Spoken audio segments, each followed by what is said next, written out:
Good morning, good afternoon, or good evening. Welcome to another Summer of CCNA check-in. This is our 90-minute check-in, so it's open to the whole world. The whole world is able to watch us today. My name is Zach. I'll be hosting. We'll be joined shortly by Jeremy, who will be going over a full packet tracer network setup today, which is going to be pretty intense. So I'm very much looking forward to that. Hopefully, you're looking forward to that as well. But hello to all of you, or what is hello again to all my friends. I think that's Barney. Oops.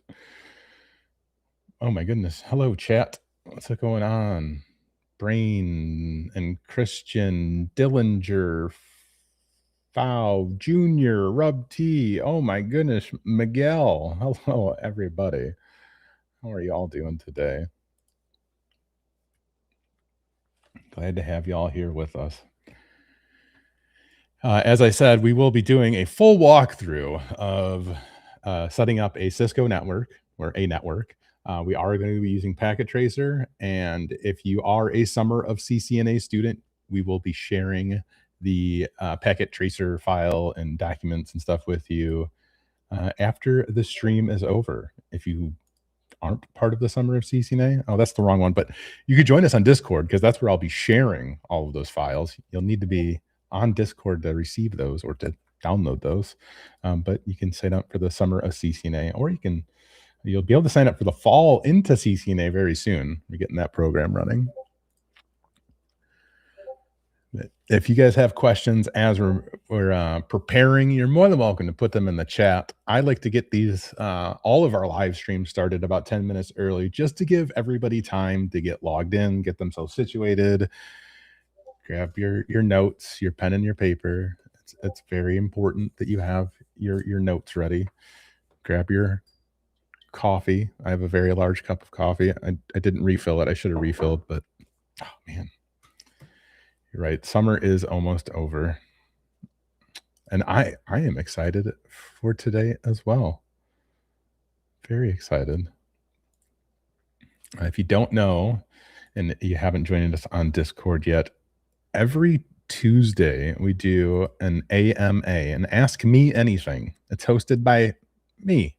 I always bring in guests or try to bring in guests to join us to share their knowledge and wealth of information. Sorry, I'm looking. I got tagged a bunch, so I was checking the chat. I was trying to grab the link for our Tuesday AMAs, and here it is. I will share this into the chat. This is free for everybody to join us. It's Tuesdays 1 p.m. Eastern. I think that sounds about right. Oh, Jeremy just sent me, here's the lab to distribute to students. So I have the PDF. I will download that. I'm going to take a look at it real quick. All right. We got it. We're ready. I don't know if he wants me to share that yet, so I'll ask him when he gets here. But yes, consider joining our Tuesdays. It will be fun. What do you all say on me? Oh, I thought Putty 2 Point. I wasn't sure what you were talking about. But hello, Putty 2 Point. And Bad Dog Walkin'. How are you doing? How long will this class last? This class is going to go 90 minutes today. So from, what is it? It's 5 p.m. Eastern. It's 4 p.m. for me because I'm Central Time. So 5 p.m. to 6:30 p.m. Eastern Time.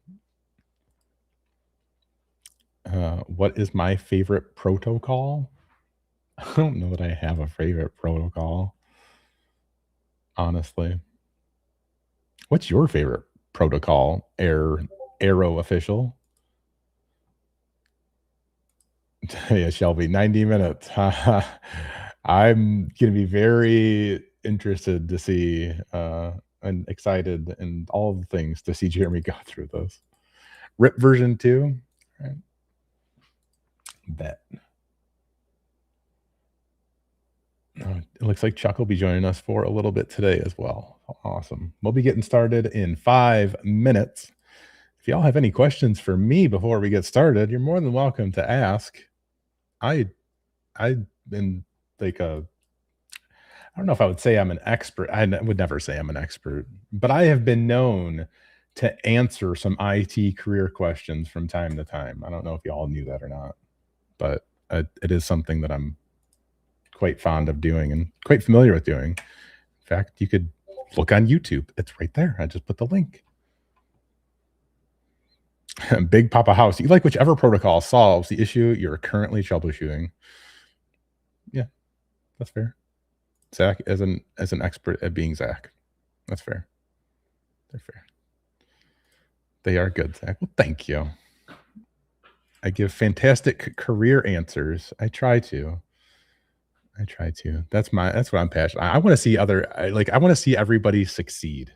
That's what I want to see.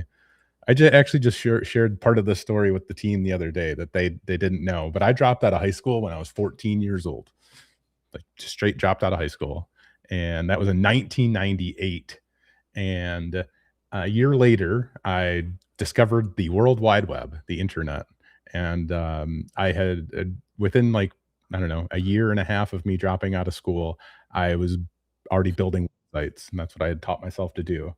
And for me, the reason why I do what I do is because I always want to encourage people that it doesn't matter where you come from in life. It doesn't matter like what you've experienced. Anybody can do this. And I'm like living proof of that. So if I can go through what I went through, not graduating high school, not graduating from college, being successful in IT, to me, that tells me that anybody and everybody can do it. And there's nothing that can stop you. And welcome, Chuck. Hello. It sounds like I came into the middle of a pretty powerful conversation. Yeah, we were talking about. I said, "Hey, if you have career questions, anything, ask me." I've been known to answer those, from time to time, and that got brought up and just led into the reason why I do it, and the reason why I give career advice and put videos out and work with you guys here is because I want to encourage people to do better. I want people to do better than me, right? Like that's how I see it. So it's like as much as I can provide that encouragement, provide that advice, like that tells me that I'm doing everything that I can as a human being, right? Like just being here. Like that is my purpose in life, is to help other people. And I love it. You do embody that very well, Zach. You guys are lucky to have Zach around. We're lucky to have Zach around. I'm lucky to be here. I love changing lives, and that's what we do. Like that's all of us here, right? Like I know it might sound a little cheesy to some of you maybe, but really like when you look at what Jeremy has done, you look at what Chuck has done, look what I've done, like our entire lives have really been built around helping other people. And man, that's incredible when you think about that, right? Like from the teaching perspective and all the things that we've done, like it's just like we have really built our lives on helping other people in one way or another, right? And I think that's a good lesson for I think everyone here is that even if you are like you're IT and you have a job that you commute into and it doesn't seem like you're maybe serving people the way that me, Zach, and Jeremy so publicly do. If you can still model your life around serving other people. And in fact, I would recommend that's how you model your life. You will find the most joy, the most satisfaction in your life when you don't make it about you. And you might be thinking, oh, I don't make it about me. But if you spend some time thinking about it, your life, you just take 15 minutes. You might think, maybe I'm kind of selfish. Maybe I think about me a lot. You just go more external and focus on others around you and you make your life more about that. It becomes a lot more fun. Hi, Jeremy. Welcome, Jeremy. Sounded very introspective. Hang on, go with the 3 vertical. I think I need to move my camera. And I'm moving. There we go. Because I'm always half a face. There we go. Better. You look That's great. how I see you. Fantastic. I set myself up for something like that. Oh, so I know I just walked into your conversation. What what was the topic? It sounded very introspective. Yeah, I walked into Zach talking about how. Oh, yeah, you go ahead, Zach. I'll let you tell it. It got started. It got brought up my history and how I got started in IT, and I brought up how I dropped out of high school. I never went to college, and the reason why I do a lot of what I do and providing advice to people and trying to help people and working here with you both, and is because I want to see other people do better. I want to see people do better than I have done, right? And if I could be successful in this career field, going through what I had went through, anybody can do it. Like if I can drop out of high school at 14, like and be successful, like anybody can do this. And that's where it unfolded a lot more after that, because it was just like how for all three of us have dedicated our lives, the majority of our lives, to helping other people in one way or another, like teaching people and doing these live streams and doing all the videos and things that we've done. The real underlying purpose behind all of that is to help somebody else, and nothing can change that. Like, that is my purpose in life, and that's what I was kind of sharing, is like that is my purpose. I love doing it. I love helping other people, and nothing will ever change that. Like, that is what I'm destined to do in life. And just like you and Chuck both, like, you were both doing the same thing in different but similar ways, but we all share that common bond of just wanting to see other people succeed and help other people, and paying it forward, like what we're doing, like that's something that we want others to emulate. So hopefully, like, we've expressed this throughout this program with you all, and you've maybe embodied that a little bit on your own, so that once you go through this, like, you guys can now pay it forward. You're part of the community, and you get to help other people, and you get to give the advice now. And that's what it's all about. Like, at the end of the day, just helping other people. Awesome. Yeah. Very cool. Yeah. Are you ready, Jeremy? That's the big question. Are you ready? I was thinking of how many ways I could riff off of where you're going, and I'm like, you can't. And, I got you. Yeah, and literally 10 minutes, like, everything in my brain told me not to do it, but then I was like, no, I got to do it. There's I don't know how new it is. It's been a long time since I've used Packet Tracer. You guys know I love Cisco Modeling Labs. I usually go that route, but I said for the final exam today, the final episode of 90-minute-ness, I was going to do it all in Packet Tracer because it's free and anybody can get it. And so I open it, and it's like the whole screen goes white. I'm like, Shekinah glory. Like, I can't see anything because it's so I'm in AI, and I'm like, does Packet Tracer support dark mode? Right. And it's like, actually in 9.0, it does. And I'm like, oh, and so I look at my version, I'm like 8.2 or something. And I'm like, oh, so 10 minutes before, I downloaded Packet Tracer. Uh-oh. And now I can actually bring it up without being blinded, because you guys 10 minutes before this right now. Yeah. And so it is crazy. It's totally signing up for like the worst possible thing that can happen, and we're gonna do it. So I opened it. I know it opens. Hang on. I know. Infinity mirror, right? Yep. And there it is, ladies and gentlemen. I give you Packet Tracer 9.01. So I did not have a meme prepared for that one. 9.01. The funny thing is that when I opened it, I was like, someone's so cut corners. Look at these little icons. It's got like the gray border on it. Like they jammed. They were like, ship it, dude. Just ship it.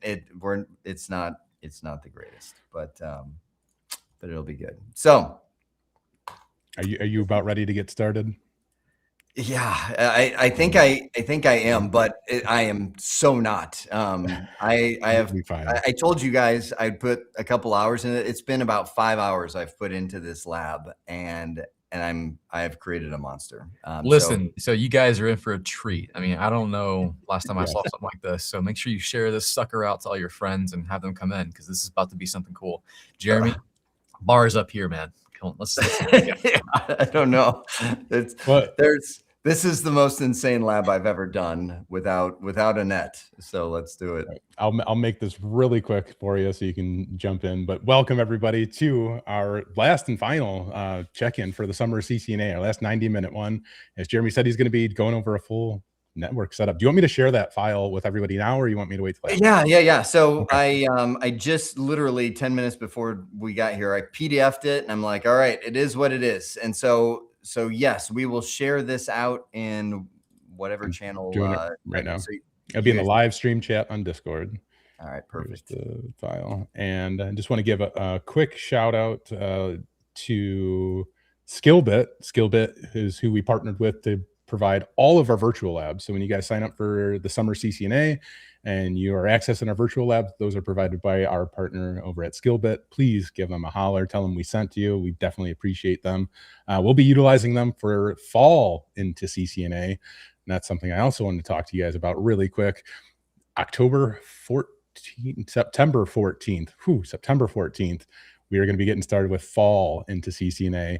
We should have the registration open for that by Monday, I believe, for sure. So stay tuned. We're going to have lots of info coming out about that. I'm very excited for that. And I'm going to let Jeremy just get started. Actually, one note on that, though. I mean, I know many of you are going to be starting some CCNA classes this fall. If you want to come in like a rock star, just jump into fall CCNA. You're going to be the best, the favorite. So just do it. Absolutely. Here you go, sir. Let's get this party started. All right. So first off, Chuck, Zach, I'm looking to you guys because I thought it would be easy. I'm like, okay, I'm gonna go into Claude. I'm gonna tell it, I want you to generate a lab that tests everything in CCNA. And I want to be able to do it in 90 minutes, not realizing that, like I want to be able to show every concept in 90 minutes. Not realizing, I don't know if you guys have seen, there's a funny video floating around on the internet where somebody goes, that ChatGPT has a pretty solid voice mode where it does like the, gotcha. Like, and so it feels very natural. There's this guy who said, okay, I want you to time me going for a run. I'm going to run a mile. You need to tell me how long it is, okay? And ChatGPT is like, okay, I got you. And he goes, okay, ready, go.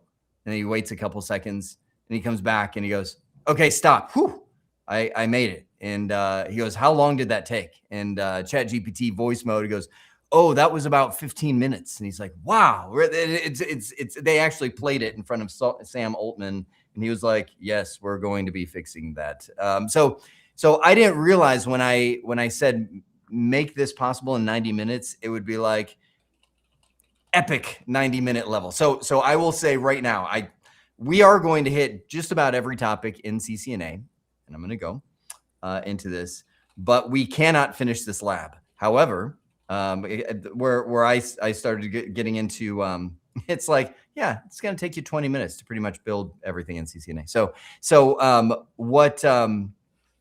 What I did was I then manually went through and consolidated as much as I could in what I'm saying is the first 3 stages. We're going to be configuring a coffee house. We're going to be configuring the regional hub that all these cafes are linking back to. And we may get to the corporate headquarters, but I doubt it because there is just a lot. Now I'm back to you, Zach and Chuck. Please interrupt me. You know me. Once I start talking, I'm just going, and people will like if people have good questions. So people want this though, Jeremy. Your bedtime stories, dude. It says new torque Chuck on the bear. I didn't do this one. It was from that's awesome. Honey Badger. We'll have to fix that. It was slop, but it was like it looked good. Like I feel like he did it on purpose. Was it Honey Badger? Did you do that on purpose to us? I'm just kidding. Thank you for sharing that with me, though. Yeah. So Jeremy, someone asked if you used the MCP from Cisco to set this up.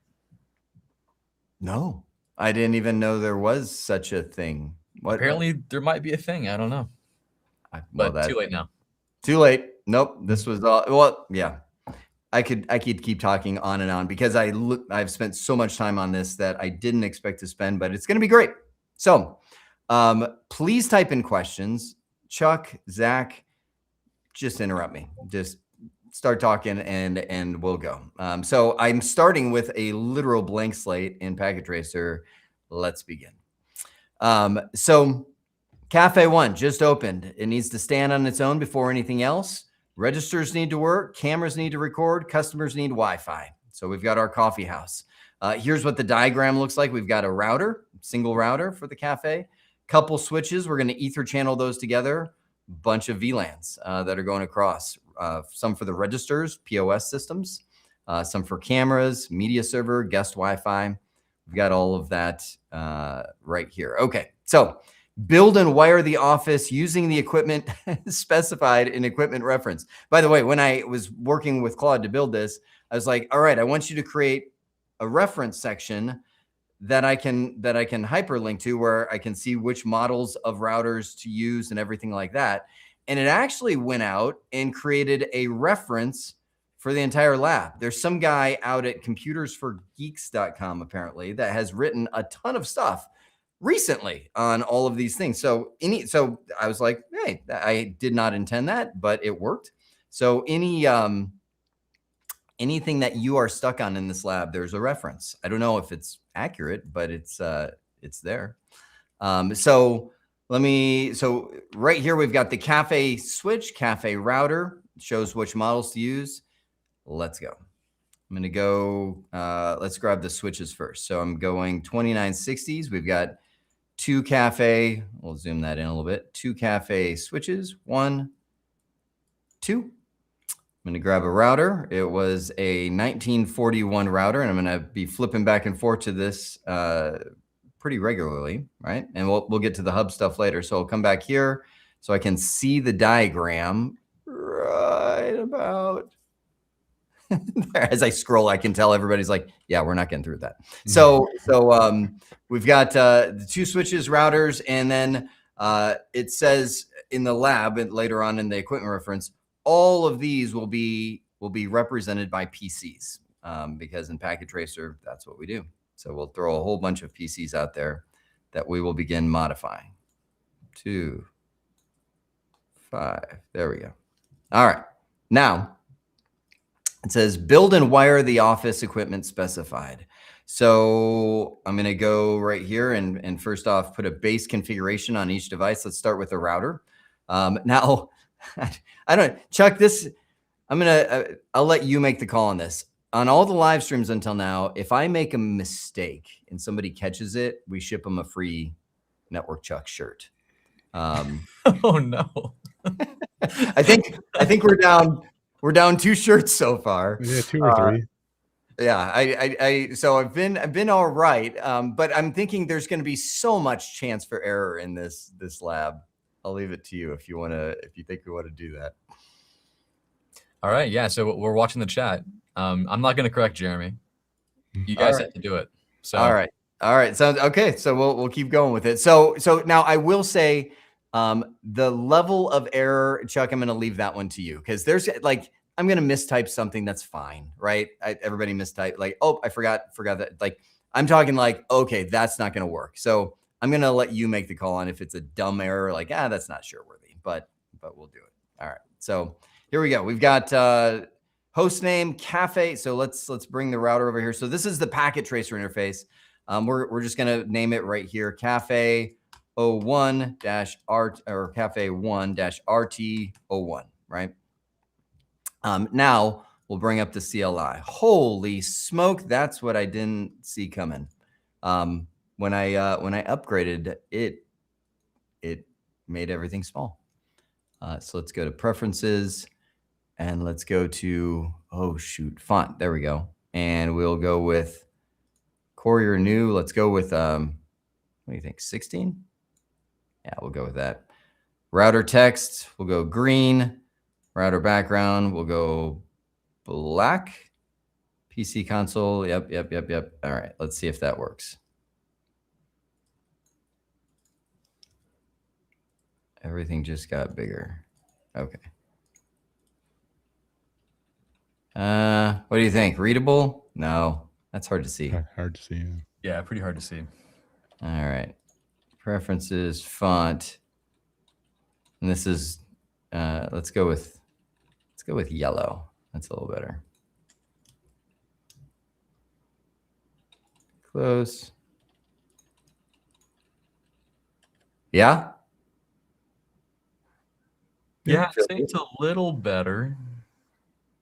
What do you guys think in the chat? Is that good, or you want something different? No, it's not a mistake. Don't even think about it. Say shirts. All right, let me go one font size bigger. They said it's good. Good? All yeah, right. they said it's good. All right, sounds good. We'll go one font size bigger just for grins. All right, so bring this guy up. There we go. All right, so base configuration. Press the enter key. Never enter initial config dialog. I'm going to go into global configuration mode. Host name, cafe 1-RT01. Thank you. Base configuration. Now at this stage, I'm not going to go through all of that, but of what all the commands are. I'm not going to, because I have to bite my tongue on how, but VTY ports, console ports, privileged passwords, synchronous logging, no DNS lookups, no console port timeout. All right, let's do it all. So no IP domain lookup, because we don't want mistyped things to just hang there waiting for DNS. We'll do enable secret Cisco. Line VTY 0 space. Whoa, not 54.4. No, see, that's what I'm talking about, Chuck. That's not a mistake. Login, and it's going to say, hey, you can't log in until you set a password. We'll do password Cisco, exit out, line, console 0, login, password Cisco. Good. What else do we have in our list there? Synchronous logging.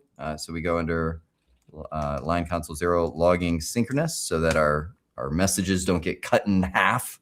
No console port timeout. Okay, no exec-t,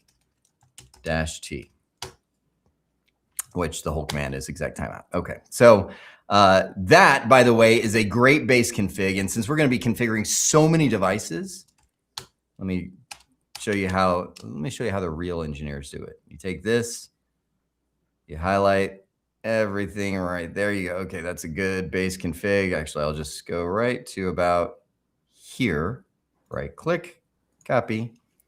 Let's do a notepad, and we'll go new. I love how in Windows it there we go. There we go. It saves your previous notes, but I never remember to close them out. So what I'm going to do is I'm going to go, okay, well, this right here, shoot, all of this, right there, shoot, grab that, spanning tree, all of this can be cut out. There we go, boom. And just like that, we have a base config, but what I'm going to do is I'm going to cut that, put that at the end, because that's going to be different on every single one. And now Control A, Control C, we've got a base config for everything. So now I can go to my switches. I can say, let's get them base configured, but I can do it by simply copying and pasting. Global configuration mode.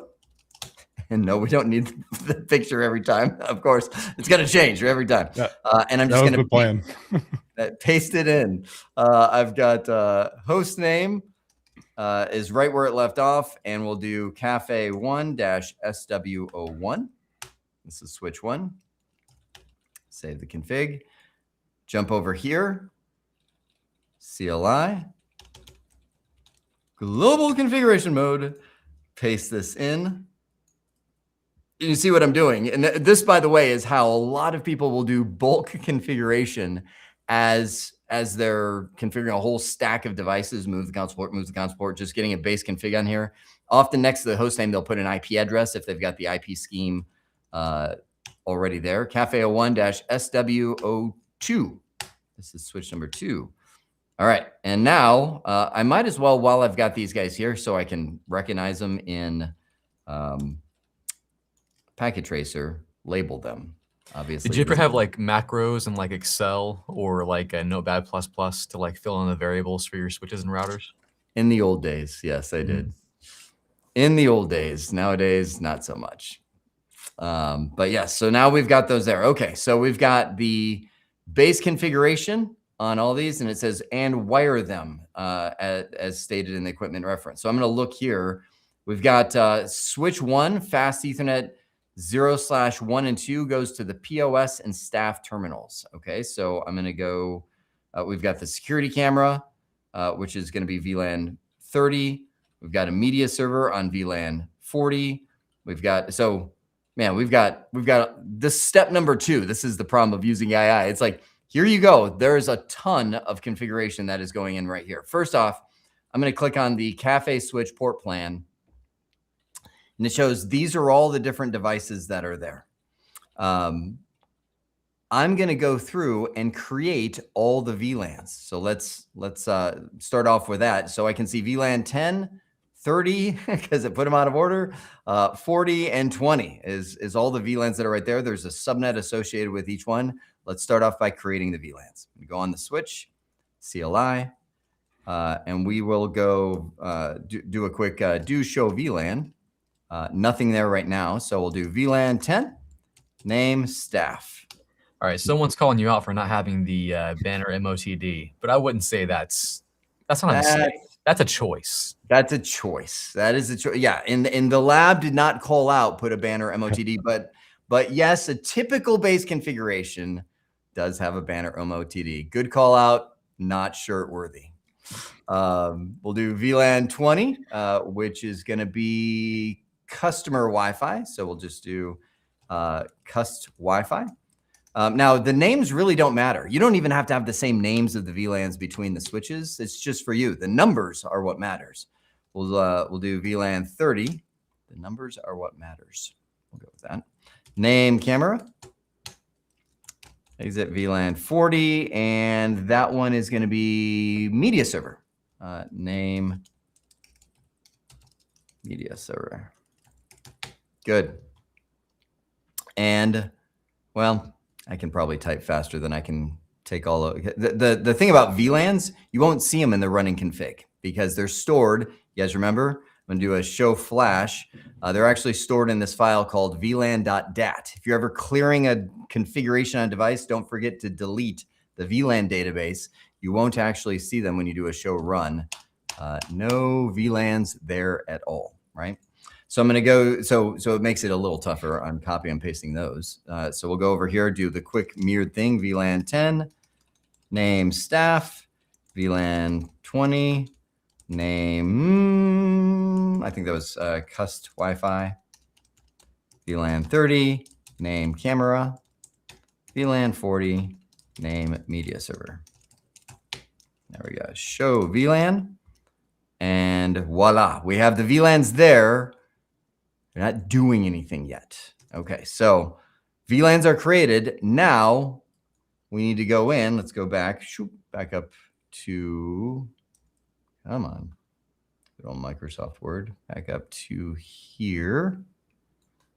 Wire the VLANs, wire and VLAN the switches per the Cafe port plan. Okay, so fast Ethernet 0/1 and 2 are going to be the staff terminal. VLAN 10 access. So we're going to get one of those computers wired up. This one will be config. Name of this guy will be staff PC1. Good. When I'm wiring things on this, I usually will reach for the straight through and the crossover because the auto doesn't really let you pick which port it goes to. It's convenient, but if you want to know what ports are being connected, it's good to do this. So I'm going to go click on here. This guy's going to go from his fast Ethernet 0 to click on here, fast Ethernet 0/1, because actually here, let me do this. This will be a little better, so I'm not always flipping back and forth. There we go. There we go. All right, so fast Ethernet 0/1 connected right there. That'll be our staff terminal. This guy will be This will be our guest PC. So we'll go guest PC1. Close that down, and we will connect him. So the guest will be on switch 2 fast Ethernet 0/3. So click there from fast Ethernet 0, click fast Ethernet 0/3. Connect, good. All right, security cameras. That'll be these guys. Let's go. And by the way, it says in here to make everything in this little lab a PC so we can play with it. Camera 1. Copy that. And here. That's funny because I'm seeing differences between Packet Tracer 8 and Packet Tracer 9, even as I'm going. I'm like, oh, it didn't keep the little PCPT right there. And then this guy will be the media server. All right. And let's connect them. So we'll go from camera 1. The cameras are switch 1, fast Ethernet 0/3 through 5. So we'll go camera 1. Do you see how quickly these things can get messy? Camera 2. Yeah, that's why my server room is a mess. Oh, it's not. There's many reasons for that. So switch 2, we're going to go from media server. Actually, you know what, Chuck? I'm pretty proud of your server room. I'm proud of you in that server room because every time I come, I'm like, it's actually not bad for all the stuff that you do and tear in and tear out. It's pretty good. Thank you. Don't look at it right now. Yeah. Oh, all right. Fair enough. I'm also, while I'm here, I might as well get all of these things connected. So we've got switch 1 will have a trunk interface, gig 0/1 to the routers, G0/0. So you can see right here, cafe router is going to link down to the trunk. So we'll connect this guy from his gig 0/1 up to the router. And we're going to do an ether channel between these two. You can see switch 1 fast Ethernet 0/23 and 24. So we'll get those connected. Click 23. Click 23. It was funny. I found at least they probably fixed it in Packet Tracer now. But when I was testing this lab out last night, I found a bug where if you use the auto, this is why I don't want to use the auto connect. If you use the auto connect and then move it later, sometimes you actually have like a shadowed connection where it still thinks it's connected. So I'm staying away from the auto connect. So we've got these put together. You can see they're orange right now. We're waiting for spanning tree to activate those ports. This is red because the router interface is not up. Okay, so those are connected. Now we need to move them to the right VLAN. So let's do that. I'm going to bring up, let me shrink this so I can see which ports I'm doing. Switch 1. Move this over just a bit. There we go. Global config. Interface fast Ethernet 0/1 through 2. Oh, nope. Not an error. I mistyped. We'll do switch port mode access. I'm telling you, it puts me on pins and needles. Just know Did it to yourself. Did it to yourself. Yeah. Switch port access VLAN 10. Good. Those are there. I might as well. I'll get a few bonus points here, right? These are POS terminals. All right. Interface range fast Ethernet 0/3 through 5. Switch port mode access. Switch port access VLAN 30, not 20. And we'll do description security cameras. All right. Now we need to jump over to switch 2. Right there. And we are going to change the VLANs on the media server. So we'll go into global config, interface fast Ethernet 0/1, switch port mode access, meaning it's not a trunk, switch port access VLAN 40, and interface range. Well, let's keep our consistency. Description, media. Interface range fast Ethernet 0/2 through 3. Switch port mode access. Switch port access VLAN 20. Guys following along with this, going fast. description, guest and Wi-Fi. There we go. Ooh, a new one, trunk. Switch 1, gig 0/1 is going to the router. So that's this interface right here. Needs to be a trunk port and a native VLAN 999. Ooh, okay. So VLAN wasn't actually listed earlier. So let's jump back over here to switch 1. So one thing worth mentioning, I don't think I've even mentioned this through this whole series. If a port is assigned to a VLAN and that VLAN doesn't exist, you know what happens to it? Dies. So, and that's why one of the most devastating commands you could do is just to go into global config mode and do a no VLAN 10 or something like that. If all the ports are assigned to that VLAN, immediately on the switch, everything goes amber. So we need to create a VLAN 999 name management, because that's going to be the native VLAN. You can see it right there, which is going to, a lot of people call it out of band management, things like that. So we'll exit back out. We'll go into interface GI 0/1 because we're doing the connection to the router. So we're going to do, I'll do a description router on a stick because that's going to be where we go. Connection. And we'll do a switchport mode trunk, switchport trunk, native VLAN 999, because by default, that's going to be 1. So now we'll do a show interface trunk, show IP interface brief. Why is it not showing anything? Because it is, well, no, it's up. Hang on. It shows up, but it's not up. Probably because the router interface is down, I bet. And we're going to see a lot of packet tracer isms. You see that the link is red. I'm just going to go in here for grins. Let's go into interface GI 0/0 and do a no shutdown. Good. We've brought that up. Now it shows that up. Now let's do a show interface trunk. There it is. Had you sweating? I kind of, yeah, I know. I walked out and my wife goes, "Are you really wearing a sweatshirt on a 105-degree day here in Phoenix?" I'm like, that's true. It's kind of weirding me out a little bit. Yes, I am.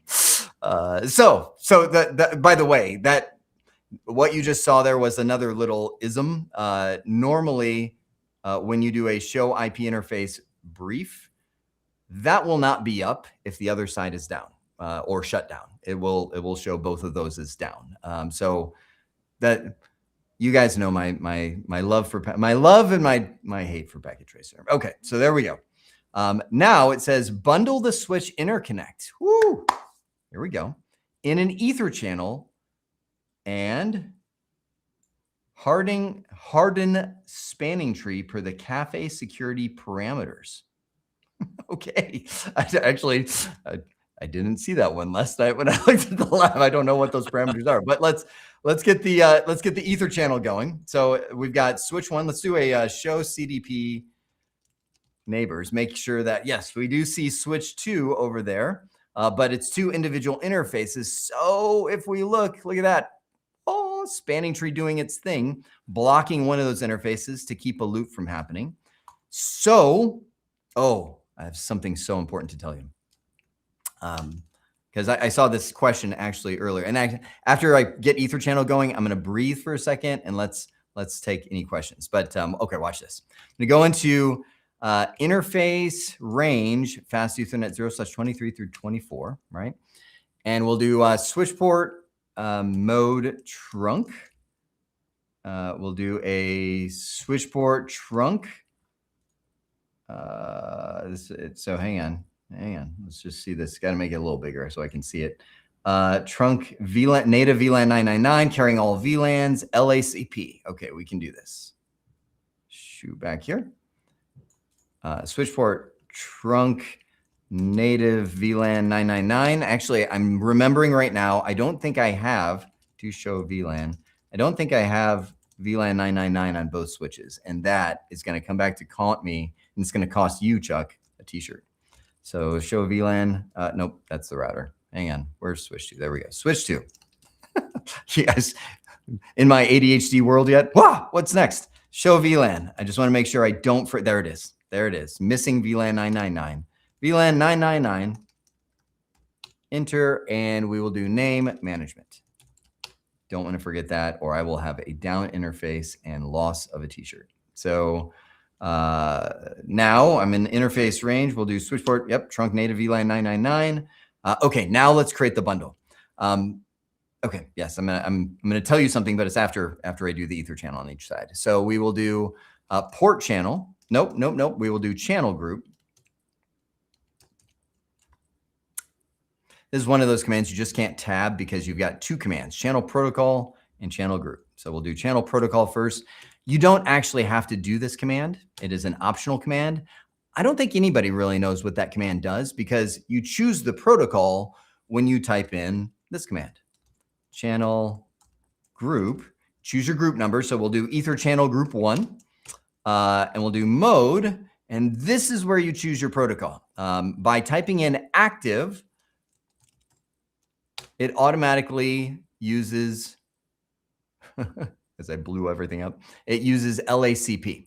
Now it's suspending everything, but yes, best practice, it's not an error. Best practice says you should shut down these ports before you do this. So you don't have this flurry of error messages like I'm seeing right now, but you don't have to. And I'm not. So I'm going to say this side is the active side. Now let's jump over to switch 2. Now again, I want to make sure you guys catch this because I'm moving fast. I'm configuring this ether channel between switch 1 and switch 2. Right now I've got switch 1 is the only one that's configured. Okay, so we'll go into interface range, fast Ethernet 0/23 through 24. Switch port, no, what am I doing? Switch port mode trunk. Switch port trunk native VLAN 999. I know that's there. It's created. I don't have to look at that. Some consistency is restored, saying both sides are now at least matching.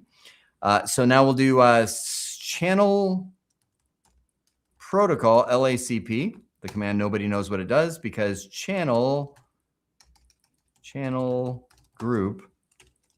We'll do channel group 1 mode, and this side I'm going to make passive. Boom.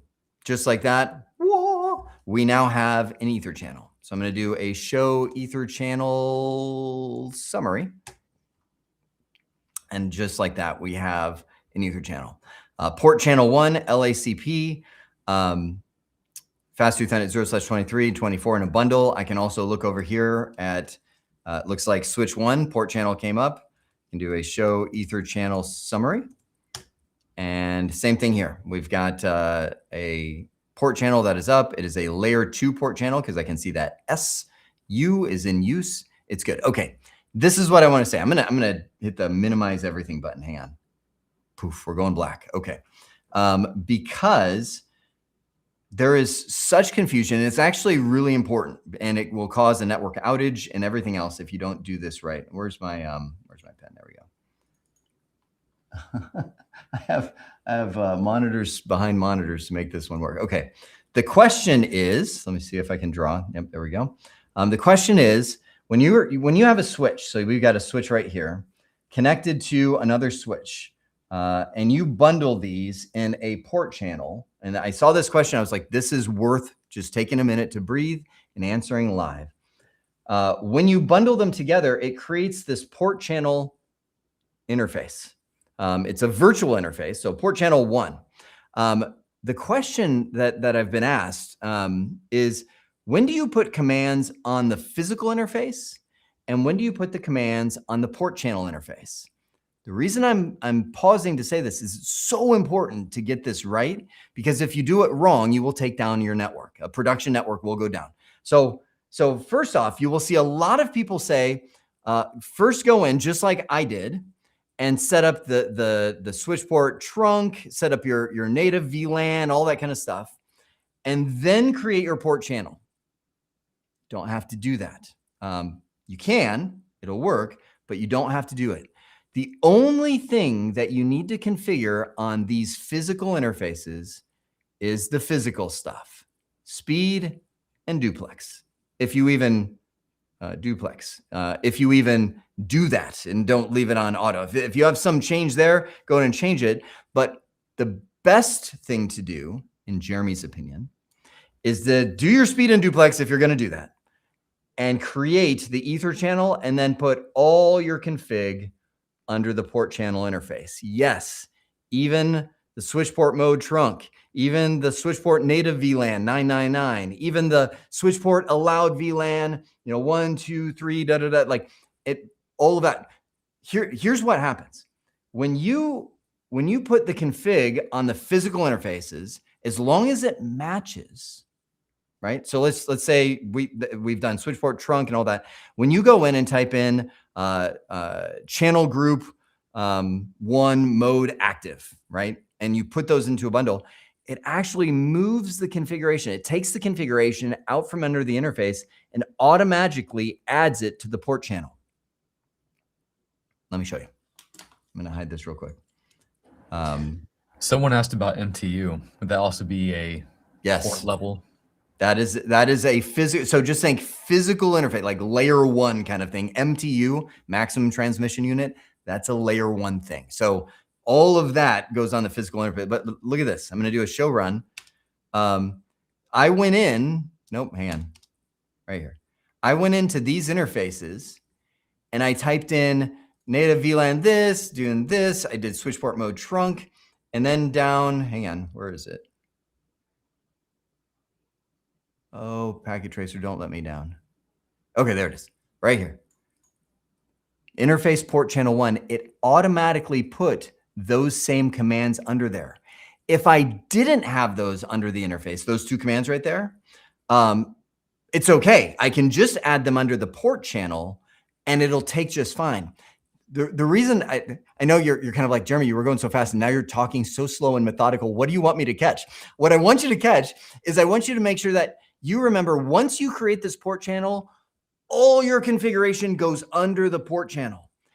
The reason that I don't like doing this, I do it because it's on a lot of times you'll see it on the exam this way, of putting these things under the interface, is because later on, years from now, when you're adding another VLAN and you're like, oh, let's add VLAN 50. And you go, oh, I need to add that to the trunk. And you come under the interface and you add it on one of these, just not even thinking. You're like, oh, I just need to go under this because I see the config here, right? You come under here, you add a VLAN.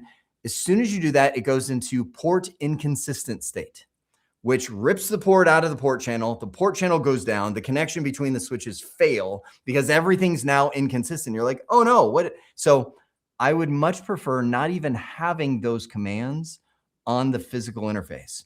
Just keep it all under this. And remember that in the future, all your commands go here. And when you put it under the port channel, it applies to both physical interfaces.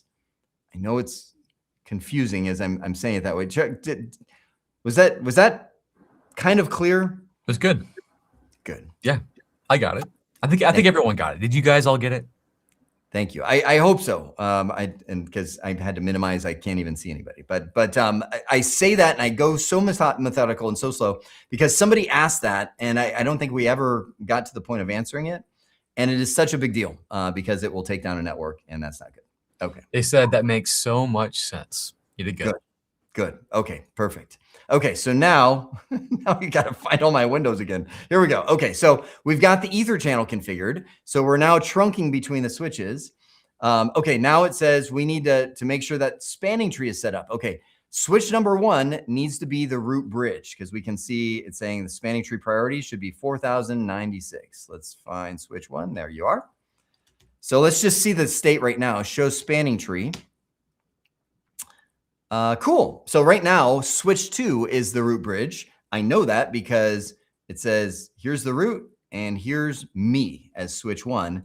If I was the root, it would actually say I'm the root. So we're going to do that. So I'll go into global configuration, spanning tree, and we'll say for VLAN, let's just do 1 through 100. We'll just do them all because it's Cisco switches run PVST, per VLAN spanning tree. So we're gonna have it on each VLAN instance. So we'll say the priority is 4096. Enter. Boom. Just like that. I come back here and do a show not VLAN spanning tree. and I can see this bridge is the root. So we have now become the root bridge. Because Cisco runs per VLAN spanning tree, it always adds the VLAN number to the priority. So the priority is actually 4097. As you go down, you can see the priority changing as we add different numbers, but this switch is the root for every single one of those VLANs. Switch 2, we're going to make the backup root right here. Do that by going global config, spanning tree, VLAN 1 through 100. And by the way, you can do 1 through 4000 if you want to. It's just however many VLANs you think you're going to use. And we'll do priority 8192. Control Z, show spanning tree. And this guy's seeing switch 1. That's the root. He's got priority 4097. And me, switch 2, I am priority 8193. Which is 92 plus 1. Good. So now we've got STP priority set. Port fast and BPDU guard on every access port, which is fast Ethernet 0/1 through 6 on both switches, so that we can make sure that we can bring our ports up fast. We don't have to wait for that spanning tree delay. And we protect ourselves from loops by using BPDU guard. Global config mode. Interface, fast Ethernet 0/1 through 6. Nope. Interface range, fast Ethernet. And we will do spanning tree port fast. Boom. Give it a bunch of not error, but warning messages saying use with caution. This can cause a loop. That's okay, because we have spanning tree BPDU guard. Spanning tree. Yeah. Okay. BPDU guard. What's it called though? Chuck, what's it called? Bippy-doo. BPDU guard enable. There we go. Do it on switch 1 as well. I had never heard of Bippidoo before, Chuck. I'm sorry. Spanning tree port fast, tons of cautions. Spanning tree Bippidoo guard. Enable. Good. Access ports are protected. Sweet. It's time for router on a stick. So let's move this out of the way. Inter VLAN routing on the Cafe 1 router using gateways from the Cafe VLAN and IP planning. Oh man, we're going to jam some subnetting in as fast as we can. So we've got sub interfaces for every VLAN, native VLAN 999, and then gateway address is showing for each one of them. Okay, so let's look at the Cafe routing and IP plan. So right here, you can see Claude, thank you, came up with a pretty sweet subnetting scheme, which when I saw it, I stared at it a while. I'm like, why are you doing this, Claude? But take a look what it did. It's like, okay, so substitute X per site. So Cafe 1 will be like 10.1.1. So it'll be 10.1.1.0/26 for the POS. Now you guys remember, hang on, let's because you guys are subnetting masters at this point. Let's just do the quick version. If I'm doing a /26, that's a class C. That's a 24 ones. So that's a big 24 1 dot 1 2 1 2 3 4 5 6. So our increment for a /26 is 64. So this guy right here for the staff VLAN will actually be 10.1.1.0 through 63, because the next one will start at 64. But they were like, but that's too easy. We're going to use 64 for the cameras and do a different subnet mask there. We're going to take a big jump for the customer Wi-Fi down to 128. So they're kind of like, this will be reserved for a couple other subnets, so don't use that one. But the customer one will be 10.1.1.128 through 191, because the next one would be 192. So then if your mind is like, what is going on? Just think Claude. Claude is to be blamed for this. So the cameras, which is going to be, I think, VLAN 20, I think. No, that's VLAN 30, and this is VLAN 40, because this is VLAN 20 and 10. That one uses a /27. So take one more one, that increment will be a 32. So this will be a 10.1.1. You guys seeing this? It's like, why would you do it this way? But they did. So 64 through 95, because the next one would start at 96, and that's the media server that they went with the /28. So one more. So they got so they just went hog wild on like, let's just throw every custom subnet mask in this small little cafe because we can, and let's split the subnet right in the middle, have a big subnet here and a big subnet here and a couple little subnets squeezed right in the middle. Hey, Jeremy, do you have a moment to take a breather? I do. Yes. Awesome. I know Chuck has to leave here in a minute or so, right? Yeah, I'll have to duck out pretty quick. I got a meeting in 9 minutes. Sure thing. And one of the things I wanted to, I put out a poll in the Discord and shared on the screen. Who wants Jeremy to make an error so you can win a T-shirt? I was very shocked by this. Wow. They're all People, rooting for you, man. Thank you. You're rooting for me to not, so far virtually error free. That's the support we want to see, though. I love But it. a ton of people were hoping that you would really mess up in the subnetting part. They're like, this is where he makes the mistake, right? Nope. That's the thing is, if I were rating Claude on its subnetting skill, I would say, Claude, you fail. Like, why would you do it this way? But it's functional. It works. Never do. Chuck, do you have any parting words that you would like to leave with the community? Because this is our last 90-minute stream here for the Summer of CCNA. So we have a lot more people joining us. I do actually have a puzzle, a problem that I need you guys to help me solve. Don't laugh. So we've been having frequent disconnects from our editing stations here at the studio and my switch. Happens like maybe 4 or 5 times throughout the day. They lose connection to my NAS. Videos go blah. It's crazy. There's a theory, and it sounds crazy, but it happens. Heath, one of our editors, says that every time they flush the toilet, everyone gets connected or disconnected. Every single time. We've correlated it. It happens. Why? Why is it happening? I don't know yet. That's really it. I'm not kidding. You know, I can validate this. I was there when this first happened, and it's repeatable. Like, you can literally go flush the toilet and the editor NAS connection goes down. I'm like, I was like, I'm not touching that one. It's a weird one. And so I'm kind of troubleshooting it because it's becoming more of a problem. And so I have AI looking at it now, but it still hasn't been solved. So I would love to hear your thoughts, to get into the Discord, help me figure it out. But to just give you a context, it's just a direct run, a cable run from my server closet to them through a wall. That's it. There's no water pipes in the ceiling. I don't think there is. There might be. I don't know. Who knows what happened?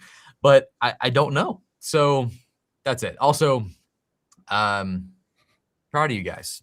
We've made it so far with the CCNA. Almost done. I want to see those exams scheduled, and I want to hear how everything goes. Anyways, I want to take off now. Zach actually posted for our first CCNA student. He took it already. Posted in the Slack chat this morning, celebrating I passed. So I can't remember his name, but we've already got our first person who's taken the exam passed. We're not even done with the Summer of CCNA, and they went for it. But yeah, it's crazy. That's awesome. Well, congrats to the mystery person. I'm sure they had to get something from us for being the first to pass and told us about it. So got to do something. Someone said, is it an electrical toilet? No, but I want one. It is Cat 6 standard cable, not fiber. So I don't know. I don't know, dude. All right. Anyways, I'm gonna jump off. All right. If we solve it in the meanwhile, we'll let you know. Chuck, great to see you. And I got see you, Zach. See you, everyone. Thanks for joining. All right, Jeremy, are you ready to get back into it? All right. Yeah, I'm not going anywhere near as fast as I thought I would. So let's go back to, so now we're going to the router. I'll get back up here. Here we go. Set up the router with sub interfaces. So we haven't seen the router in a little while. It's bring them up. Show IP interface brief. We've got gig 0/0, so we'll go into global config interface G0/0.10. I'm going to shrink this just a little bit so I can see the plan behind him. Whoa. 0/0.10. And right below it, I've got the gateway addresses, just so you guys know I'm not just making this or remembering this all off the top of my head. So that's the gateway addresses that we're going to use for this guy. So 0/0.10, the first command. So I'll do it just, this won't be an error, but I'm going to type in IP address 10.1.1.1. It was using a /26, which is 255.255.255.192. But when I hit the enter key, it's going to say, sorry, you can't do that until you've typed in encapsulation. And this, by the way, is how you tell it what .1Q encapsulation it's going to be using. Encapsulation .1Q10. Hit the up arrow there. Now it will take the IP address. And now we can just hit the up arrow and add a bunch of sub interfaces really quick. Encapsulation .1Q20, IP address 10.1. This is where it jumped around. It was 129. 192. Good. I'm going to do 30, which is our cameras. I'll do encapsulation 30. Hit the up arrow, and we will do, actually the cameras was 1 bit further, which is a 224 subnet mask. And it was 65 is the IP address. And then they went hog wild, or Claude did, and said, let's make the media server even 1 bit further than that, which will be a 240 subnet mask. And let's shrink this over here. It is a 97.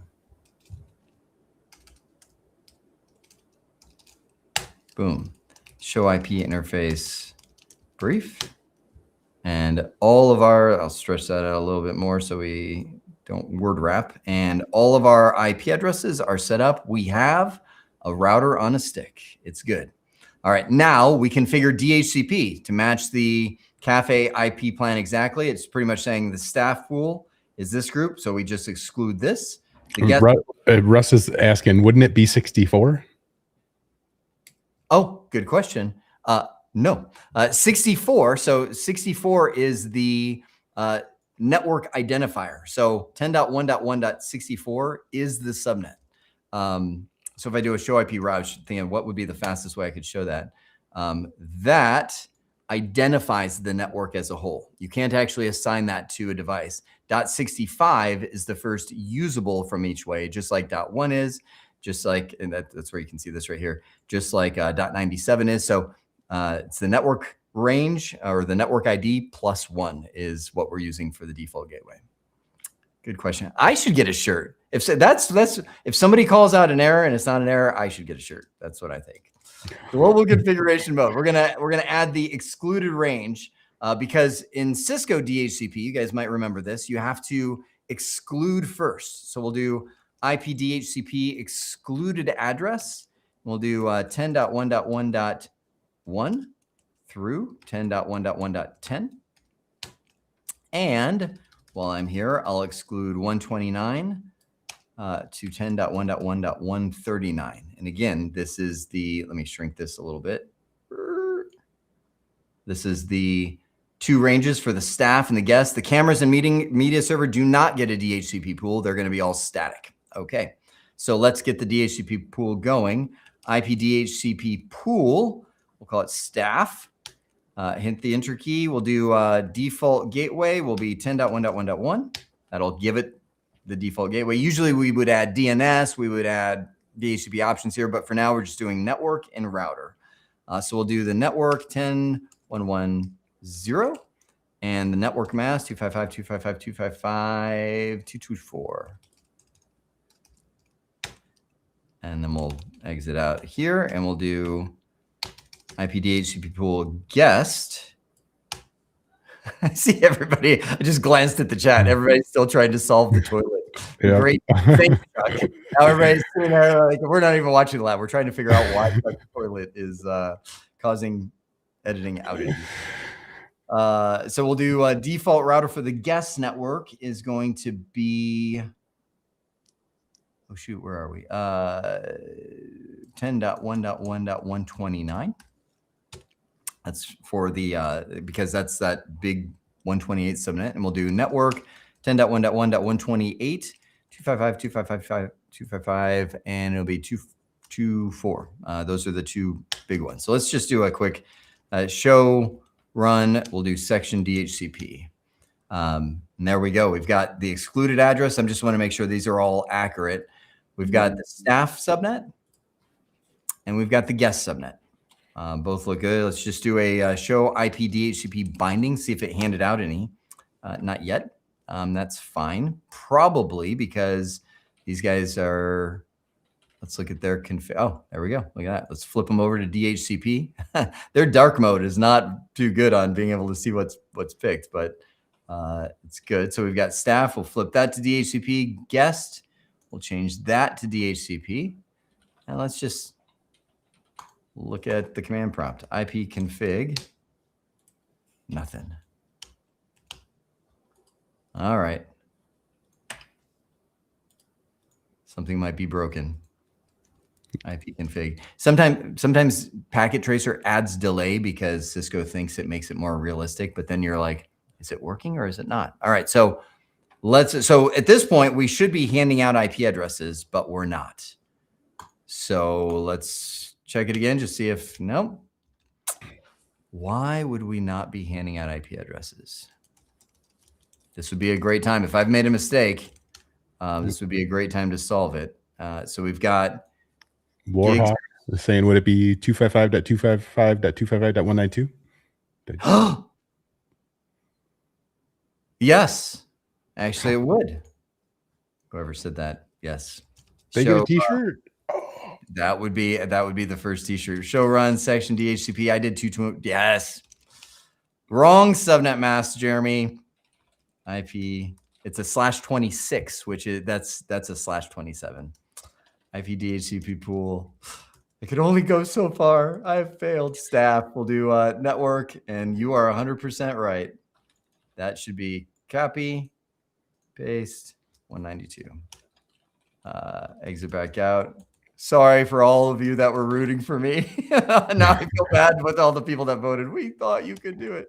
All right. So, and it'll be the guest will be 128. Hit the enter key. That's funny. Show IP DHCP bindings. Still not handing out. Show run section DHCP. All right. Right subnet mask. Becca says, I knew it would be subnetting. Yep. But we're, oh, no, we're still not. Let me just do an ipconfig /renew. See how realistic packet tracer is. Oh, there it goes. Okay. Now it got an IP address. You can see right there, the .11. We'll do an ipconfig /all. And this is staff PC1. So this is the staff subnet. It got its default gateway. It said the DHCP server that gave me this address is the router. And we should see, if I jump over to the guest PC as well, do an ipconfig. We'll do /renew. And boom, just like that, we got an IP address from the guest subnet. Sweet. So now I should be able to ping the default gateway. Cool. And I'm going to ping through. Let's ping the, so I'm going to ping from the guest PC 1 over here, which is .140. I'm going to ping through the router, which will go, that'll test our trunk. It'll test our inner VLAN router on a stick. I'm going to ping through to 10.1.1.11, which is the staff PC. And it's not working until it works. There we go. So that's, now this is packet tracer simulating. What actually happens in the real world is a lot of times the first ping will fail because the ARP request takes time to come back and it just times out in that time. So we are now pinging through our router on a stick. Woo, fantastic. Let's move. I'm moving down to the next section, which says cameras, media server. So the cameras get static addresses. So let's add them in. So camera 1. And this, by the way, is how you do it in Packet Tracer. I'm going to shrink camera 1 over here. I'm going to go config. We'll do IP configuration, static, and this is our camera, 10.1.1.66, 255.255.255. Okay, /27. That's our 224. That's where I got it wrong. 10.1.1.65 will be the default gateway because 64 is the subnet. Good. We have no DNS server. I'm going to close that. Go to camera 2. Give it a static IP address. Just paste that in there. Save me some typing. And 67 will be camera number 2. 255.255.224. And the gateway is .65. Good. Cool. Showing up there. And the media server. This will be in our VLAN 40. IP config 10.1.1.98. Seen that right over there. I don't see the subnet mask, but I remember it's one smaller. So hopefully this isn't an error, but I think it's right. 224.240 is the next one. And the default gateway 10.1.1.97 from that subnet. So we're statically. So this is common. If you don't use, like we talked about a few sessions ago, you can go on a DHCP server and do a bunch of static IP to MAC address mappings and have static dynamic addresses where the DHCP server actually hands out addresses that never change. You can do that, or you can go to the device like we're doing right now and statically type them in. Okay, so test connectivity and ensure devices are functional. So I'll just go to the camera. We already tested PC 1 and 2. Let's just go to the camera, do a IP config, make sure my static took. Ping 10.1.1.65. That's the default gateway. We're good. And I'm going to ping PC1. We're good. Okay, so I'm pinging to the router and through the router. That's pinging through to the PC from our quote unquote camera that we're emulating here. Okay, so all the devices are attached and statically assigned. Now, security. And you see what I'm doing here. This is stuff from way later in the course. So I'm jamming it all in one place, how you would typically configure a network. So lock down every access port with layer 2 security. So you can see port security. I've got sticky, use sticky MAC addresses with a maximum of 2. And we are going to do a violation restrict on the 2 point of sale ports, POS ports. We're going to do port security with a maximum of 1 with a violation of shutdown on every camera, media server, and wireless LAN controller port that's squished off there on the. Okay, so I need to come back up here and find out which ports those are. So the 2 staff terminals are switch 1, fast Ethernet, 0/1 through 2. Okay, port security. Whoop. Range. Port security. Switch port security. A lot of times it's easy to forget. The first thing you do is just hit the enter key. A lot of people will come in here and do maximum 2, right? And start doing all the config. But this first command is like your power switch. It turns on port security. So it also said, hang on, let's go back down here. Use sticky MAC addresses. So we'll do switch port security, MAC address sticky. And that whatever the first 2 MAC addresses it learns on that port will be the only 2 MAC addresses ever allowed on that port unless you or I get involved and change it. So sticky and then maximum 2 violation restrict. So switch port security, violation restrict. Now you remember, and again, there's 3 different modes of violation. Protect, what it pretty much says 2 MAC address maximum, but if you violate it, that's okay. I'll just ignore it. I won't allow more than 2 MAC addresses, but I'm not going to do anything at all if other than MAC address 3, 4, 5, they won't work if that happens. Restrict does the same thing, but it actually sends a log message. The reason Cisco has these 2 modes is because you can flood your log files if people plug in the wrong things and you just have constant port security violations with these. So Restrict does the same thing as protect, but logs it. Shutdown is the ultimate. That's where if you violate the MAC address security, the port security, it will shut down the ports. And that is what they want for the camera ports, not the POS terminal. So the camera ports and media server ports are going to be, let me go back up here, switch 1, 3 through 5. So let's exit out here and 3 through 5. Switch port security, enter. And by the way, let me do a quick show port security. You can see that automatically, just by typing in port security, it has a default state of shutdown for ports 3, 4, 5, and it limits it to 1 MAC address. So that's actually exactly what it was saying. But we want sticky addresses too. So we'll do switch port security MAC address, MAC, not caps lock, sticky, enter. Good. So that's added on there. So we've got sticky, maximum 1, violation shutdown on cameras and media servers. So we're going to go over to the switch to fast Ethernet 0/1.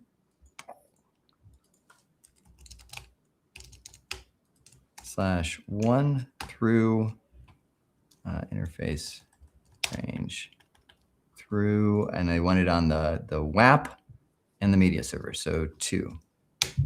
We'll do switch port security, and that one was violation shutdown. That's default. Maximum 1. That's default, and sticky. That's not default. Switch port security MAC address sticky. Good. We now have those installed. Good. Okay, so port security is set up. Now DHCP snooping. You guys remember what this one is? DHCP snooping is where DHCP servers are. We actually say those are the trusted ports where no other. So I'm trying to think of the fastest way to explain it. When you turn on DHCP snooping, no DHCP replies are allowed from any port except the trusted port. And that's where we go find our DHCP server and set that up. So Zach, let me breathe for a second. Any questions you want to call out? I pinned a couple earlier, but I don't know how much sense it would make to go back to some of them potentially. I don't know, are you able to look through them or no? Let me grab this one. It'll let me also grab a drink. From the security perspective, should VLAN 999 management VLAN as a native VLAN? Funny enough, I see it all the time, people using 999. I think it's just because Cisco used that in a lot of their examples. It can be anything that you want. By default, it's VLAN 1. And if you leave it at that, it'll be functional, native VLAN 1. But a security auditor will flag you. It'll be one of those yellow flags where it's not dangerous. It's not like, oh man, you're toast. But the native VLAN, which is when you have a trunk port, any untagged traffic, which is your management traffic, like CDP, stuff like that, that goes over a trunk port, will be sent on VLAN 1 by default, which again flags a security audit. So should it be 999? It should be something that's not 1, is essentially the summary of it. So you can use whatever VLAN from 1 to 1, well, from 2 to 4096, if you want to. It's funny how like those things like VLAN 999, like that's something that like gets used across the board. You find like through teaching, but then it's like something like you remember like for the rest of your life. So like you guys, as you guys are going through the Sumer of CCNA, I guarantee there's going to be like an IP address range or something that like Jeremy mentioned, talked about multiple times, or even Castle Ryzen, like that is going to stick with you forever. So you're probably always going to remember like an IP address used in that, and it will always like click back to this learning experience right here. For sure. And that's why you do see VLAN 999 all across. Let me grab this one because it's actually, this is the one I said is really important. Russ is saying, is there a reason you set up trunk on individual interfaces before creating the other channel rather than on the port channel afterwards. And that's what I took a moment and slowed everything down and said, this is really important. So I did configure the trunk on the physical interfaces. It works, but that's where I said in the future, always do it on the port channel. It's just a much more stable configuration, less chance for taking the network down by doing it that way. Good. Zach, I'm looking at the time and I'm like, oh, there's no, Claude, you are so wrong with your time estimates. Okay, let's set up DHCP snooping. Let's jump back over there. So it says set up, so we only want to trust switch one's gig 0/1 uplink. So if we look back at the diagram right here, this is where the DHCP service is coming from. So the router is the one sending the DHCP replies to all the devices. So this is our trusted interface. So I will always do that one first. I'll come over here to switch one, interface GI 0/1, and we'll do IP DHCP snooping, and we just type in trust. This is our trusted ports. Then we go back to global configuration mode and type in IP DHCP snooping, and we type in we first hit enter, which turns it on across the board, and then we type in what VLANs we want to use it for. So I'll just do 1 through 100. That's my lazy way of not having to type in 1, 10, 20, 30 on each one of them. Just do it on all of them. We'll also, this is, I think, unless they fixed it in Packet Tracer 9.0, we may run into a Packet Tracer limitation here. We also want to trust the port channel. Interface port channel 1, and you do IP DHCP. Yeah. So normally in the real world, on a real switch, you will have the command IP DHCP snooping trust, just like we had right here on the port channel interface. Packet Tracer doesn't support it for some reason, and they didn't fix it in 9.0. So we can go into interface. This is one that's very dangerous to do. Interface range, fast Ethernet 0/23 through 24. So now I'm going to the interface below the port channel and typing in IP DHCP snooping trust. That's the one where if you get it wrong, you'll tear down your whole port channel if you just did it on one of those. And normally you don't have to do that. That's just a Packet Tracer limitation. So we'll do it on the other side. Shelby was saying, shouldn't it be 1 to 999, not 1 to 100?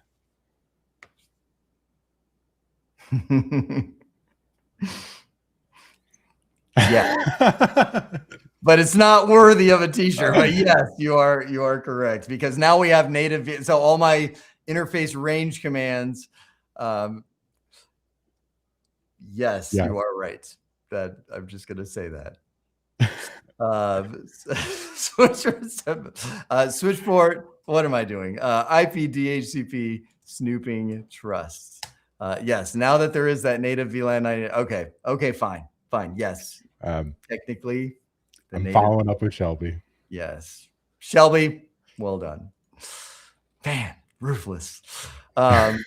Okay, yes, you are right. Okay, dynamic ARP inspection, DIA. This is so once you've got DHCP snooping on, your switches actually build an IP address to MAC address mapping. Then all you have to do is go into global config mode and type in IP ARP inspection. And what VLANs? 1 through 999, Shelby. Yes, that is accurate. So we're going to do ARP inspection on all the VLANs. Great question, Kevin. How often should you save the config during the setup process? Would it be advisable after you verify a section works properly? You actually honed right in on it. So hang on, let me do this before Shelby calls me out again. IPR inspect. I'm going to do it on the other switch. IPR inspection, VLAN 1 through 999, and get all those at the same time. But the question is, when is it good to save your config? And I'll answer it with another question. Why doesn't Cisco just save the config as you go? Like, why do they even make you save your config? It seems disastrous. The reason they make you save your config is because you may do something that completely paralyzes the device. So you could type in a command, hit the enter key, and boom, you've locked yourself out or something like that. It's far easier to call somebody and say, hey, I just nuked our device. Can you reboot it for me? And then the non-safe config comes back, right? And so the way I would respond to Kevin's question is I would say it's best to save your config. Once you've put your config in, you've verified it's working, and you go, yes, I'm ready to commit. So I'm just moving fast, but if you come back here, I'm going to go on switch 1 and I'll do a WR. I'm on switch 2 now. WR. I'll save my config on each one of them.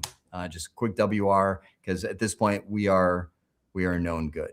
And at that point, we now have snooping, dynamic ARP inspection, and port security all turned on. That's a pretty big chunk of material that we just went through right there. All right, now, you know what, Zach? I think we're going to configure the coffee house, and that's we're going to run out of time. That's about it. But this will probably be the best demo right here for you guys to see, is configuring an access list that's a real one. Up till now, in a lot of the CCNA, it's like, oh, it's just very basic ones. It's saying right now, let's configure an extended access list called guest out. So we're going to restrict, remember, we're at the coffee house. We have guests joining our network. It's free Wi-Fi, right? We want them to be able to access our streaming servers so they can watch movies and get to the internet, but we do not want guests at our cafe accessing our staff VLAN or our point of sale terminals or our cameras. Definitely not, right? So I'm going to go on the router, because this is where the routing is happening. It's where people are going to be trying to get off their VLAN. It says create an access list called guest out. Do you need to trust any interfaces for DAI? Yes, you do. And I'll come back to that. But actually, golly.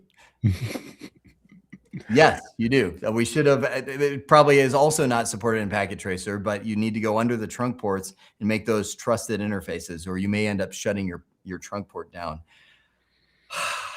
Great. So I love this. I know. I am actually really glad that you guys are catching that, because you are 100% right. So IP access list extended guest out will be the name of the access list. Hit the enter key. I'm now in the configuration. So it says there we go. It says permit TCP and UDP from 10.1.1.128. So this is the guest VLAN, right? To the host 10.1.1.98. That's the streaming server. And then what it's doing, and you will see this all the time in the real world, it says on TCP port 443, TCP, like, hang on, let me scoot this over a little bit more. All of these different port numbers, looks like that's all of them right there, as the streaming ports. So watch this, because knowing how to do this will help you immensely on the exam and the real world. So I'm going to say, I'm going to see if I can get creative with my arrangement of windows here. Here we go. There we go. Now we can see it all. So I'm going to do permit 10.1. Hang on. Permit TCP. That'll be the first one. We first put our protocol in there, TCP. And it says from the host. So I'm going to say what the source address. So 10.1.1.128 is the source network. That's the guest network. So we're saying the guest network is permitted. Now, this is where it's going to get a little nutty, because we have to have the wildcard bits. Well, remember, the wildcard bits are always the opposite of the subnet mask.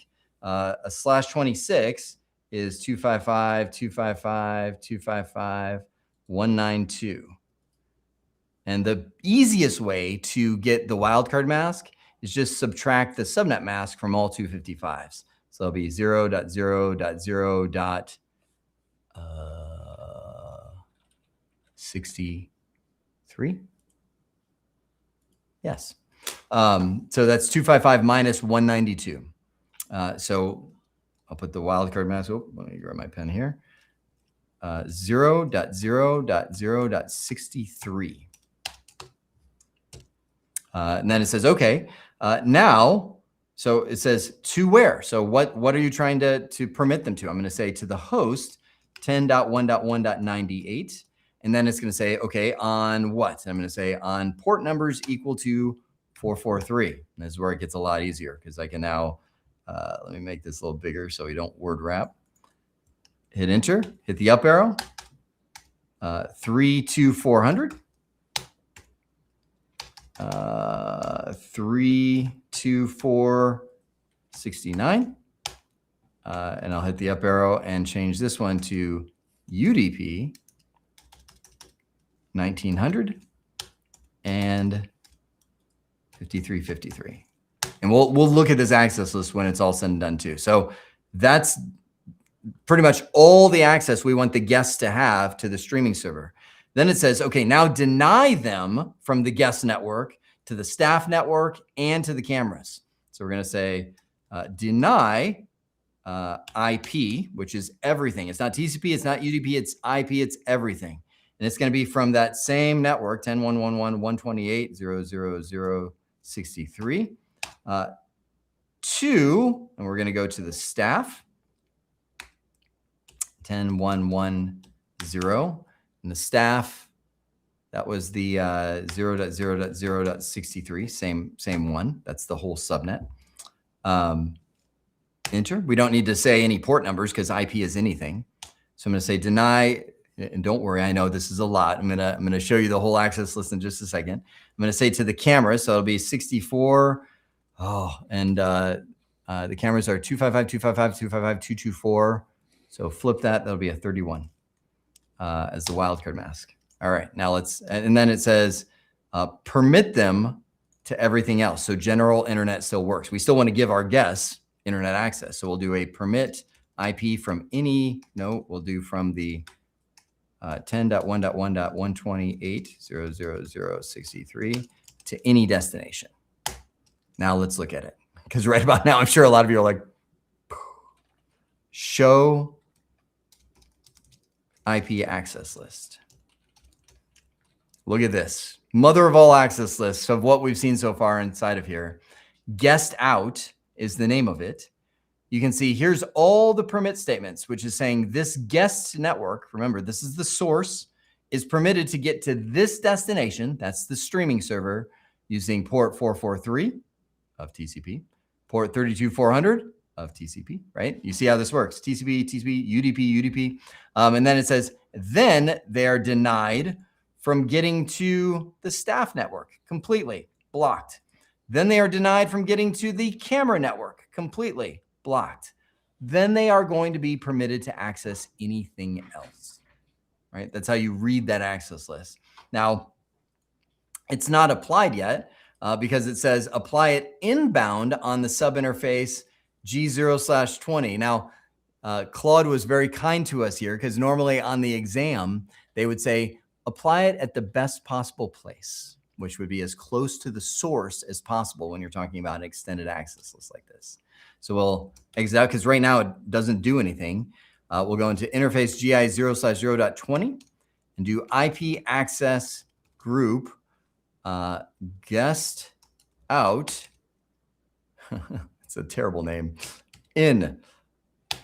So it's filtering the guests out, but as they come in to that, it's going to filter them. I see you, Shelby. You've already got one. It's fine. But it's a really good question. Do you need a permit any at the end? So a permit IP any. So that actually this is the equivalent of that. I could have, let me make sure you guys catch this. I almost did. I could have typed in permit IP any. So any source to any destination. I could have typed that because I'm applying it to the guest VLAN interface. So the only people that are coming in there is the guests, which is the subnet, right? So I could have just said any, and knowing that by putting it right here, I'm only going to see this. So I typed the full thing. So this is the same thing as any, but this is saying permit them, this group, to go to any destination. That's the whole world, the whole internet is all right there. Good question, Shelby. You know what's funny, Zach, is I think people might be asking genuine questions, but I'm like everything I'm now looking, I'm like Yeah, skeptical. I Aha, know. aha. No, no. That's Uh, what makes it so amusing to me is because you're like, "Wait, I don't do I answer it? I don't know." yep. All right. So uh okay, so let's hit this and then we'll do the nat command, and that'll be about as much time as we have. I'll have to figure out times where I can figure out the hub office and everything else. So create a standard access list called management access and apply it to your VTY lines, permitting only 1011, the staff. So we're essentially saying, I only want the staff to manage my devices. So when you do that is do IP access list. So the IP access list is what allows you to create named access lists. So I'm going to type in standard and we'll type in mgmt-access, right? And we're going to permit only, we don't have IP, TCP, nothing. It's a standard access list. So the only thing I get to type is what source address, 10.1.1.0, wildcard mask 0.0.0. This is the 63, right? Right there. Everything else is implicitly denied. So now I'm going to go under line VTY 0 space 4 and I'm sorry, I'm just having a thought right here. I'll share it with you in a second. And type in access class, and we'll do MGMT access. It is case sensitive, by the way. And we'll say inbound. By the way, if you set it outbound, you'll actually be filtering your own device from trying to telnet out. You don't want to do that. So we'll say inbound.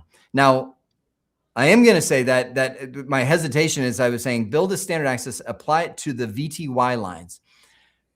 Technically, you've seen it, but I would also do this on the switches. I just did it on the router, but I would also do it on the switches too, to make sure people can't telnet into the switch somehow. But by having it on the router, who's the one doing the inner VLAN routing, it should be okay to protect that. That said, yes, you should do it on the switches as well. But for sake of time, let's give the cafe temporary internet access. It says, do NAT overload on the router's GI 0/1, even though nothing's plugged in yet. Let's go back up here. So we've got, that's the cafe router. This is its GI 0/1. So it says configure NAT on that router so that every VLAN subnet can get internet access. So let's do it. First thing that we're going to do is create an access list that matches all of the subnets. We'll do IP access list. Let's do standard NAT list is what we'll call it. And this will be an easy one. Easiest access list we've created so far. Permit, actually the ultra easiest way that you can do it is anything. Everybody's allowed. If you want to be more specific, I can do a, let me just do a no. You can say permit 10.1.1.0 0000255 if you want to do that. But because every subnet at this office begins with 10.1.1, right? So now I'm going to come back and do IP. Let's do a quick show IP interface brief. There's all my interfaces. Okay, so I'll do the NAT command first, and then I'll label the interfaces. IP NAT inside source. So it's saying I want a NAT from the inside of my network out. The source things that I want to add, the source addresses, are defined in access list. What did I call it? NAT list. And I'm going to send it out interface GI 0/1. That's what it said right here. And I'm going to overload it. Boom. Now I need to go into GI 0/1 and do IP NAT outside. And then I'm going to go into each one of these subinterfaces, GI 0/0.10. And we'll do IP NAT inside. You have to label your interfaces. 20, 30, 40. Good. All right. I installed something on my machine. I still don't know what it is, that when I hit Control twice, it does that. All right. I'm going to do Control Z. Let's do a, so I know we don't have an internet connection yet. So let's give us a fake internet connection. Let's grab a PC. Throw it up there. And we'll just give it a static address. We'll go to ipconfig. We'll give it 1.1.1.1. Subnet mask 255.255.255.0. No default gateway. We'll keep it as simple as it can be, and we'll connect. Actually, probably a crossover from here up to here. Good. And then we'll go on to the router, GI 0/1, IP address 10 or 1.1.1.2. We'll have our make-believe internet. Good. Show IP interface brief. So the part of the internet will be played by that random PC I threw in Packet Tracer right here. So PCPT, that'll be the internet. He's 1.1.1.1. So if this is working okay, I should be able to go to a staff PC. Let's do it. And ping, right? Yes. Yes. 1.1.1.1. I don't have a default route. I know some of you are thinking that, but it shouldn't matter because the router knows its connected interface 10.1.1.2. It's like, oh, I know how to get there. So maybe. Oh, yeah, it's just Packet Tracer doing what Packet Tracer does, trying to make it look like it's not working. It's like, it's the same feeling you get in the real world too. Why is that not working? And now I should be able to go to my router now and do show IP NAT translations. Look at that. We have internet access at our cafe. So, Zach, I was so wrong. I was so wrong. No, Claude, look at this. I just have to come back here, and Claude is like, I told it. I told it everything. I said I'm live streaming. It's like, yeah, you'll be able to get that guy in about 20 minutes. 20 minutes. You got this to roll out. Maybe if I was just sitting by myself, maybe it's not thinking. Maybe. I don't know. Even then, I'm like, I don't think I could do that all in 20 minutes. So we are going to give this lab to you. So the cool thing is, oh man, I still want to do this. We'll do it tomorrow. And we'll do it tomorrow. So stage 2, I was actually really impressed with what Claude generated. It set up a full-on layer 3 switching. So this is the regional hub office that the cafes will connect to. And actually went through and said, okay, you're going to set up 2 layer 3 switches with multiple VLANs. You're going to set up HSRP failover between them. So anyway, this will be a trip. And we will do that tomorrow. We'll do it on Friday's live stream. That'll be good. Awesome. I mean, you still got really far. You still did a great job. So fantastic. Zach, you're the most encouraging guy I know. I mean, thank you. Yeah, that was a lot. It was a lot to get through, a lot to talk through. And that honestly, the thing that we didn't get to was the routing, where we get OSPF going between all of these. But if you are able to do that stuff without having to refer back to books and figure it out and all that kind of stuff, you can do that on some switches and routers. You have a really good chance going into the CCNA of being able to nail it. Just so you know. What do you think about opening up the live stream tomorrow? Because we had a lot of people join us. Yeah, that's right. Today. That's right. This one is the wide open one, but yeah, we do have. So yes, we will. So we will post the. So watch the LinkedIn. That's where you get it out to everybody, right? In the world. Yeah. All you guys need to do is just subscribe to either Jeremy's channel on YouTube, or I don't think we have it running on Network Chuck's channel today, do we? I don't think so. Oh, it shows that it's running. I thought he was going to remove that. I think it's on the Network Check Academy YouTube. Oh, Yep. go Yep. subscribe to that one. You don't need to go hit Network Check Academy. Yep. That's what I was going to say. Yeah, but yeah, definitely subscribe to us on Network Check Academy, and then you'll get notified tomorrow as soon as we go live. But if you're on Discord, I share the link out on Discord every single day. I end up sharing it multiple times throughout the day, even so that you guys can find it. So be sure to join us on Discord if you want to tune in tomorrow. If you're not subscribed to the Sumer of CCNA. And if you're looking to join a program like this, where we'll have live streams just like this, Fall into CCNA is coming up September 14th. So we're going to be running a whole new version of this, and you guys can join that. We'll have more news coming out about that next week, so you guys can actually join and hang out with us. So stay tuned for that. Jeremy, do you have anything you want to leave with? I know you just went through a lot, but yeah, my mouth is completely dry. But it was a lot, but it was good, and I hope that it was. I see. I'm glancing at. I like this one. Oh nope, the comments are moving too fast. This one it made me chuckle. Tomorrow. So yes, it'll be open. We're like. For everybody, you want to come to that, because that'll be some really, really intriguing stuff.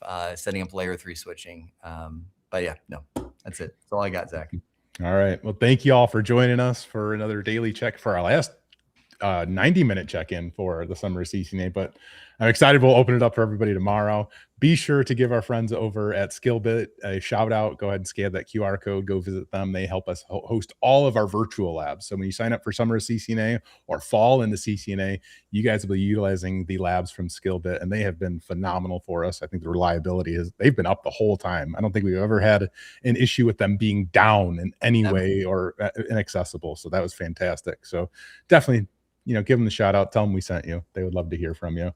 But we will see you tomorrow for another check-in for the Sumer of CCNA. Thank you all so much for being here. Hope you have a great night. Take care, everybody. Awesome. Bye. See you.